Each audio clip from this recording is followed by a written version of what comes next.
Hey guys, Dream SMP here, and today guys, I am back with another Minecraft video, and today guys, I will be talking about inescapable prisons in Minecraft. So, I will be talking about Nebula's Vault, the most practical prison that's also inescapable that you can build. So, anyway guys, let's get started.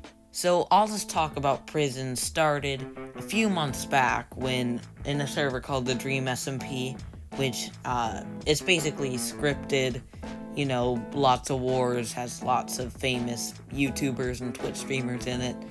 But anyway, in there they constructed a prison, and it was absolutely huge, it was massive, and most importantly, it was virtually inescapable. They had security measures for almost any way you can think of escaping. It still does have its flaws, and my main problem with it is that it's so huge. You're never going to build that in your survival world. So, I present to you Nebula's Vault, the most practical prison in Minecraft. Let's get started with the two main problems with the Dream SMP Prison, also known as Pandora's Vaults. So, first of all, visitors. That prison is taking in visitors, and besides the fact that visitors can be smuggling items in, to try to help the prisoner escape, it also means you have to build a lot of extra security measures, and we want to make this as simple as possible. So, for our prison, we will not be letting any visitors in. Second of all, the Dream SMP Prison was in a location where everybody knew where it was. And so therefore people could easily break in. Nebula's Vault will be very remote. What's the best location for this, you might ask? Well, I'd recommend going a few million blocks out, even 10,000, and then putting it high up in the sky. Therefore, even if somebody does break out of it, the only thing in the outside world is sky, and they'll eventually just fall to their death. So, let's get started with the main cell itself. So, the main holding cell, it's pretty simple. What I'm doing to avoid them breaking out is not obsidian, it's not anything resource intensive. You don't have to bring an Elder Guardian to make them not be able to break out. It's using a piston feed tape. So basically what that is it takes a few blocks and it constantly rotates them in a manner that you won't have enough time to break it before it rotates again. Now, the blocks I'm using is end stone and end bricks. In the Java edition of Minecraft, if you use the same block, the damage actually carries over, and basically, to put it simply, the rotating thing does nothing and you can still break through. So, we're gonna be doing a checkerboard pattern of end stone and bricks. With your bare hands, you can't break that fast enough for it to rotate, because I think it rotates about less than every second, so. Another way out is death. So there is a way to fix this. I'll leave a more detailed video up in the description, but basically, there's something called a spawn trap. You get once the prisoner right clicks on a bed, then that means that they'll respawn there whenever they die.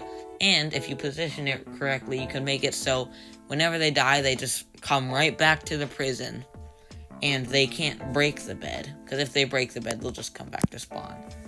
Basically, the basics of this is that you'd have a bed, then you'd have one block it would spawn on.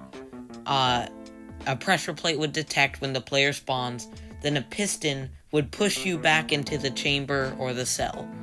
So, that's basically one way that you could escape, and so I got that covered. Another way that works in some of these prisons is chorus fruit. Chorus fruit is, basically, if you don't know what that is, it's a late game item, so not everybody knows what it is, but if you eat it, then it will teleport you somewhere in a small radius, somewhere randomly. But if we put it up in the sky, there's nowhere for it to teleport to. So that covers chorus fruit. Lastly, Ender Pearl Stasis. there are a few ways to go about this. On the Java edition, you can kill them, and that invalidates the Ender Pearl Stasis. Ender Pearl Stasis, put it simply because the mechanics are complicated, it's a way where if you place down an Ender Pearl before you go to the prison, then somebody can activate it, and that will bring you right back to wherever you placed it down. They can activate it afterwards when you're in the prison. Now, there are a few ways to invalidate this. In the Java edition of Minecraft, if you die, then that gets rid of it. So basically, what you could do is, once you escort your prisoner to the prison, just kill them once. Make sure, obviously, they respawn back at the prison, but kill them once, and that should invalidate their Ender Pearl Stasis. As for Bedrock Edition, dying actually does not fix this, but logging off does fix this. So, you can, just make your prisoner log off, or, threaten them with killing, less food, whatever. Basically, you just get them to log off, make sure there's nobody else on the server. There's one way, logging off does invalidate an Ender Pearl on Bedrock Edition, except if somebody is loading the chunk. That will keep the Ender Pearl alive, which is why you need to make sure nobody else is on the server. If someone else is on the server, you can just check in with them and see where they are, and, make sure they're not helping them. So, that takes care of Ender Pearl Stasis, and that's actually, I think, the only ways. Of course, it's pretty easy to break in, but if you make it remote enough and hard enough to find, then that won't be a problem. So, that is Nebula's vaults. I hope this design works. Please make sure to tell me in the comments if you can think of any other ways to escape. And anyway, guys, thank you guys so much for watching. Quick note, on the last video, I was impressed by how many of you guys still were watching and commenting, and even after I haven't uploaded in 2 months. It's nice to see all my friends show up to the premiere and all my viewers, so that kind of inspired me. So I'll be trying to return to bi-weekly uploads. I have multiple ideas for videos in the future, including pretty cool 500 subscribers special. So anyway, guys, look out for that. Thank you guys so much for watching. Subscribe if you did enjoy this video. And anyway, guys, goodbye.